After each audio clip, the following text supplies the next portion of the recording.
My name is Betty Smith, and I'm from assisted living. And I want to say the most amazing thing about this thing, coming here to this film, is that I had 5 brothers, and if he wanted to go to the movies, he had to take me.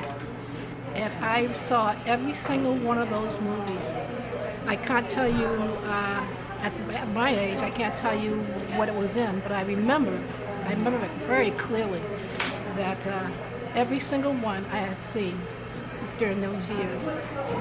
Movies are a big part of my life. I really see them, even the television ones now, and I just love movies. John Wayne, I remember John Wayne. Actually, because of my age now, and I've seen every single one of those films. I really have, and it brought tears to my eyes. My name is Ashley Okino, and I'm the Education Programs Manager at the Fuller Craft Museum in Brockton, Mass. And I came to the Coolidge Corner today because Arts is an organization that has been collaborating with the Fuller Craft Museum for over 2 years now. And I really wanted to experience a different type of programming.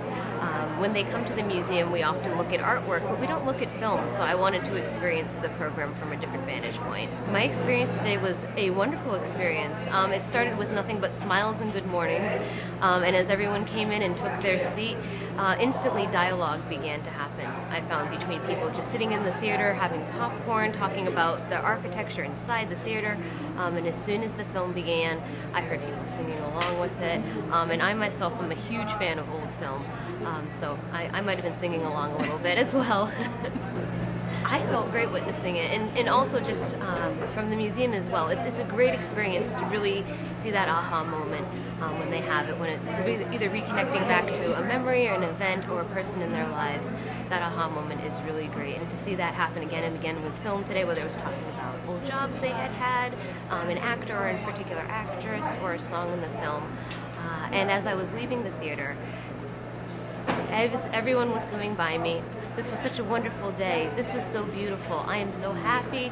And I thought, you know what, I'm really happy too. This was a really wonderful day, and it was really fantastic. And just to experience that on the same level it was quite special, actually. So it sounds like. So how did you enjoy the show?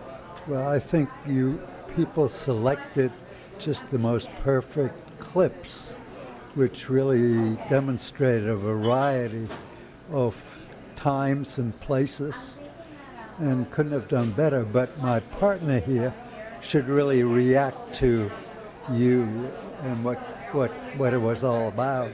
So, partner. Well, I'm going to respond conceptually rather than the nuances, because I struggle with something that they nicely call for me mild cognitive impairment.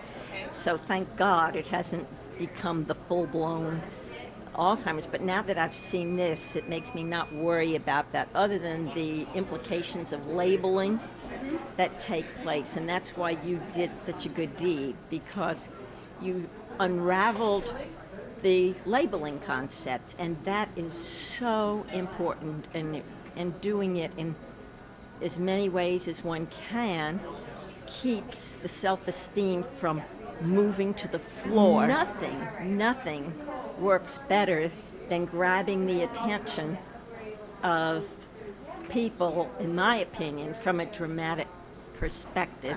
My name is Mary Lang, and I'm from Jewish Family and Children's Service in Waltham, Massachusetts. And can you tell us what brought you here today? I have been coming, this is my 3rd arts event. I first came just to observe, and then quickly was put in charge of the stairs and the walkers and helping people get in and out of the building. So I have my impression is that people walk in the door and something shifts because of the way the building is. This is a movie theater that looks like movie theaters that they remember.